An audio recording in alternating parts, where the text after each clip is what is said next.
وما لنا ألا نتوكل على الله وقد هدانا سبلنا ولنصبرن على ما آذيتمونا وعلى الله فليتوكل المتوكلون. Sebentar lagi kita selesaikan mukaddimahnya ini. Kemudian Al-Hafidz Ibnul Qayyim rahimahullah melanjutkan waqad ulima annal furusiyyata wasyaja'ah naw'an.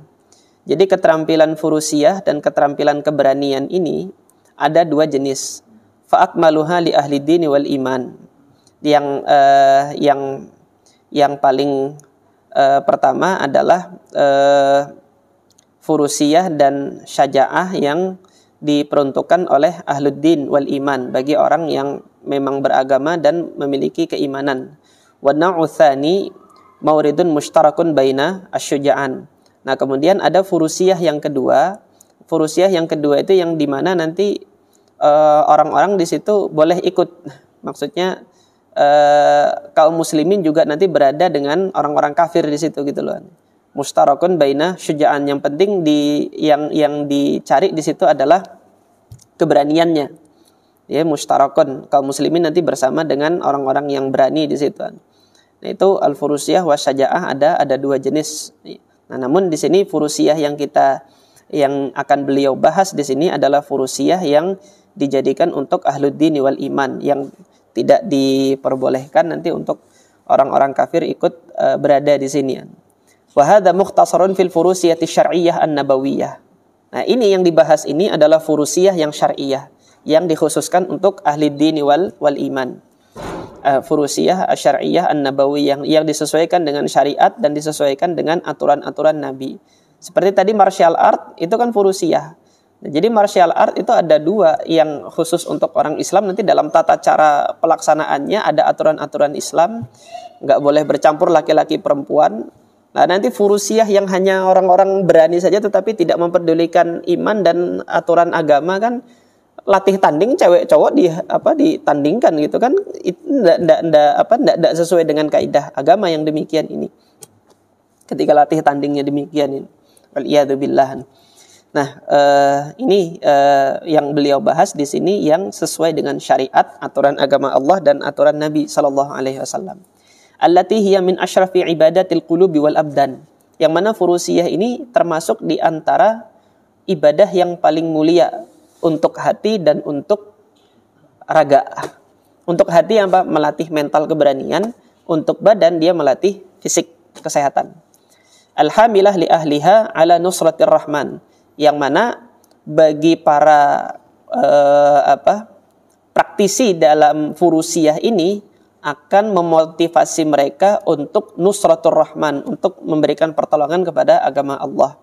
Asaiqah lahum ila a'la ghurafatil jinan, yang nanti akan menuntun mereka kepada kamar-kamar surga yang paling tinggi. Allaqtuhu ala bu'din minal awtani waghtirabin anil ashabi wal ikhwan. Saya menyusun ini, memberikan ta'liqat komentar terhadap furusiyah ini di tempat yang jauh. Ala bu'din minal awtan, saya sedang berada di tempat yang jauh dari suatu negeri. Waghtirabin anil ashabi wal ikhwan, yang saya berada pada posisi jauh dari saudara-saudara dan para sahabat saya. Wa qillati bidha'atin fi hadha syan. Ya, dan juga ketika saya menulis ini, saya berada dalam kondisi yang perbekalan saya ini sangat sedikit, perbekalan untuk makan ini sangat sedikit. Famaka nafihi min sawabin. Jadi dengan segala kondisi keterbatasan saya nulis ini, gitu kata beliau, kalau nanti di dalamnya ada shawab, famaka nafihi min shawabin, kalau nanti ada yang benar saya sampaikan di sini, faminallahi wa tafaddulihi wa taufiqihi. Ini tidak lain semata karena Allah dan keutamaan yang Allah anugerahkan serta taufiknya yang diberikan kepada saya. Wa maka nafihi min khata'in, tetapi kalau nanti Anda semua mendapati ada kesalahan di dalam apa yang saya tulis ini, maka kesalahan ini apa? Faminni wa minasyaitan, maka ini dari saya pribadi dan dari setan yang telah memberikan waswasah kepada saya ketika saya menulis ini. wallahu wa rasuluhu minhu bari'an, yang mana Allah dan Rasulnya itu berlepas dari kesalahan ini.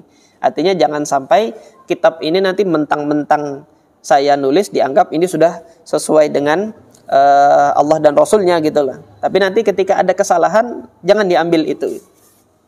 Ini Al-Hafidz Ibnul Qayyim mudah mengatakan ambil yang baik, buang yang buruk gitu loh. Fa aqulu wabillahi ta'ala al-musta'an.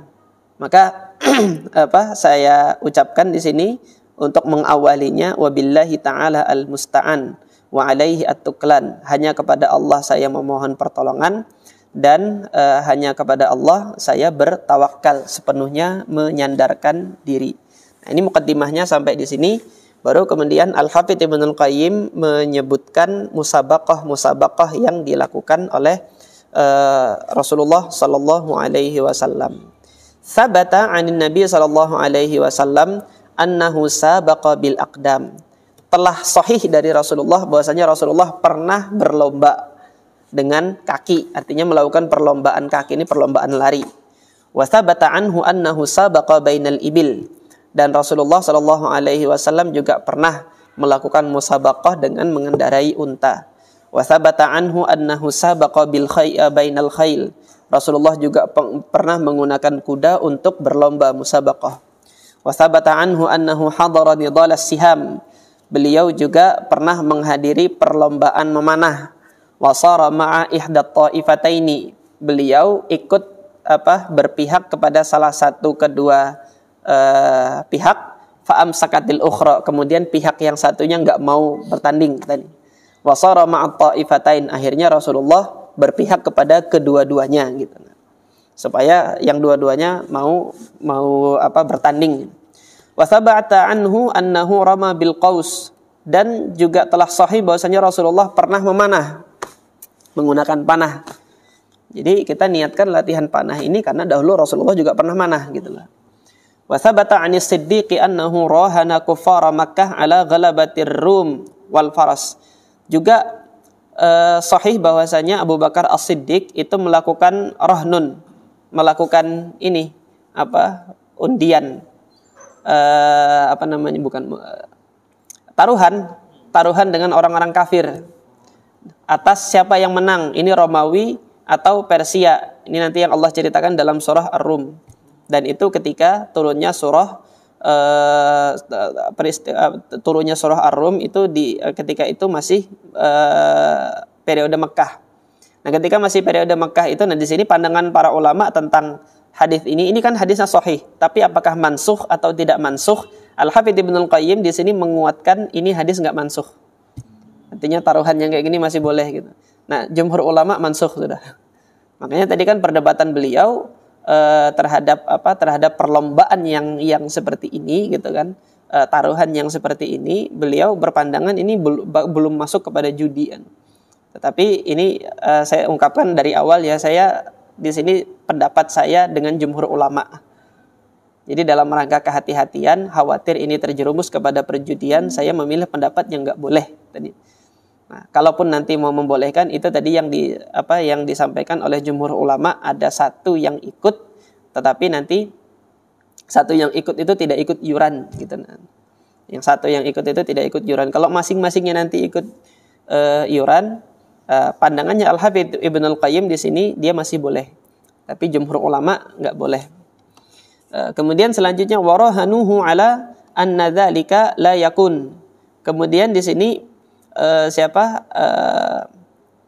Abu Bakar As-Siddiq, beliau pada taruhan bahwasanya Persia nggak akan menang gitu nah. La yakun, tidak ada kemenangan untuk Persia. Wa wada'u al-khatara minal janibain wa kana dzalika bi'ilmin minan nabiy sallallahu alaihi wasallam wa idni. Dan yang dilakukan oleh Abu Bakar As-Siddiq diketahui oleh Nabi Muhammad sallallahu alaihi wasallam. Ini tadi diantara yang dikuatkan oleh Al-Hafidz Ibnul Qayyim bahwasanya yang demikian ini masih boleh. Wa tsabata anhu sallallahu alaihi wasallam annahu ta'ana birrumhi. Dan juga telah sahih bahwasanya Nabi Muhammad sallallahu alaihi wasallam dalam pertempuran itu pernah menggunakan senjata tombaknya itu untuk menusukkannya ke musuhnya. Wa raqiba al-khaila al-mu'arrah wa musarrajah wa taqallada bisayf, dan Rasulullah sallallahu alaihi wasallam juga menunggangi kuda, dan Rasulullah sallallahu alaihi wasallam juga menyandang pedang. Dan ini nanti secara terperinci hadis-hadisnya itu akan disebutkan oleh Al-Hafidz Ibnul Qayyim dengan menyebutkan sumbernya di mana, kualitas sanadnya itu bagaimana, beliau sebutkan di sini, dan insyaallah ini akan kita lanjutkan nanti pada pertemuan selanjutnya gitu. Deh. Maksudnya di sini yang dilarang itu ibarat tuh ada dua kelompok bertanding. Jadi kalau siapa yang kalah dia yang bayar tempat gitu kan maksudnya. Di sistem taruhannya. Enggak, taruhannya masing-masing memberikan iuran. Masing-masing memberikan. Berupa uang. Dia memberikan iuran itu. Kalau nanti siapa yang kalah dia yang bayar tempat, itu surah yang saya tidak tahu itu hanya. Surah yang demikian masuk di mana, tapi yang zahir itu masuknya qimar. Nah, yang Abu Bakar tadi amwal juga, duit juga itu kan. Jadi namanya rohan itu kan dia titip jaminan gitu loh. Kayak jaminan gitu. Ini jaminan ini. Saya jamin pakai duit saya ini tidak akan menang. Kalau dia menang ambil nih. Gitu loh kan. Iya, ketika sama Persia sama nggak akan menang itu Persia itu kan. Dan itu waktu itu Rasulullah membolehkan pada periode Mekah. Oleh karena itu para ulama melihat yang itu mansukh. Ketika turun ayat judi itu di surah Al-Maidah. Ayat judi kan surah Al-Maidah Madaniyah nih. Nggak boleh sudah yang itu. Nah, dulu ketika masih di Mekah masih boleh itu. Nah, Al-Hafidz Ibnul Qayyim lebih berpihak kepada yang boleh gitu. Pandangan beliau boleh gitu. Makanya di sini agak ngeri-ngeri ya saya bawakan. Nah, iya. Nah, di sini Al-Hafidz Ibnul Qayyim memang beda sendiri gitu loh dari ada dalam pandangan-pandangan yang di dalam hal ini dia beda dari para ulama jumhur. Oleh karena itu nanti insya Allah saya upayakan apa yang jadi pendapat beliau, saya juga bawakan pembanding dari mazhab lain, dan nanti jalan saya di sini saya pilih yang paling hati-hati. Nah, saya pilih yang paling hati-hati karena kalau sudah menyerempet kepada yang halal dan haram itu lebih hati-hatinya nanti untuk mengambil pendapat yang ihtiyat, yang hati-hati. Ini saja mungkin ya. Monggo. Cemeti pecut itu senjata Rasulullah juga salah satu enggak? Saya belum tahu, Pak, kalau cemeti yang pecut itu. Belum tahu saya campur. Pernah dengar satu hadis dikatakan satu sahabat ini meminta hukuman balik untuk Rasulullah waktu bertanya siapa yang pernah dizolimi. Ya sahabat itu mengatakan kena pecut waktu Rasulullah menghambur ke wajah. Oh, itu yang hadis Ukasah tuh, Pak ya? Ya, Ukasah. Itu hadis Ukasah tuh hadis palsu, Pak. Ya, itu di dalam Mu'jam Al-Kabirnya Tabrani itu disampaikan oleh seorang Qusos. Qusos itu tukang dongeng. Jadi dia bukan perawi hadis yang menceritakan hadis Ukasah itu. Memangnya di dalam kamar beliau tidak ada. Kalau ditanya dikatakan nggak ada cemeti atau apa, Allahu taala alam, saya belum bacaan saya belum sampai ke situ. Tetapi kalau secara kemungkinan itu merupakan senjatanya orang Arab juga, gitu loh. Cemeti cambuk itu merupakan senjata orang Arab, dan penegakan hukum cambuk ada di masa Nabi. Artinya secara tradisi mereka hidup ada gitu loh, kemungkinan ada. Tetapi kalau yang digunakan oleh Nabi SAW untuk berperang, bacaan saya, wawasan saya belum ke situ. Wawasan saya belum sampai ke situ. Sampai sini cukup kita lagi. Apanya? Pertanyaannya di luar dari itu. Yang apa? Oh, nggak apa-apa. Kalau saya ada jawaban, kalau nggak ada saya minta maaf. Nggih, Barusan saya didatangi ibu-ibu yang suaminya barusan meninggal, kurang lebih sudah 7 bulan yang lalu.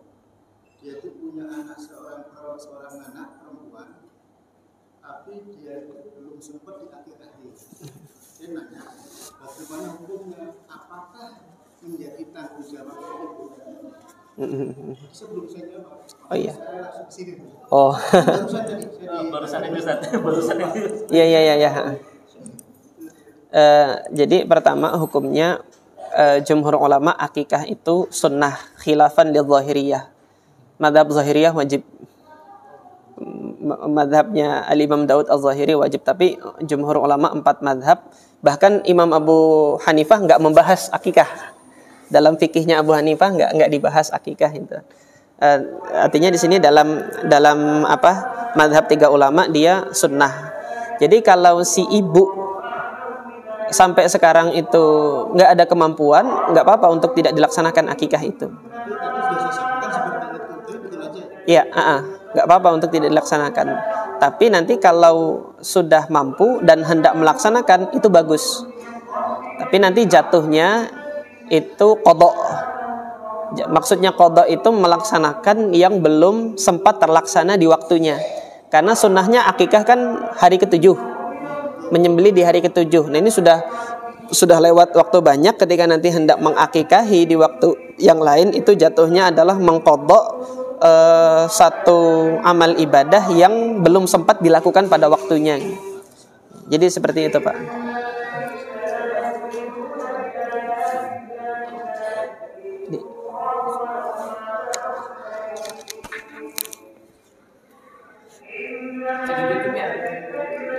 Oh, tutup ya. Kita tutup terlebih dahulu. Subhanakallahumma rabbana wa bihamdika asyhadu an la ilaha illa anta astaghfiruka wa atubu ilaik. Assalamualaikum warahmatullahi wabarakatuh.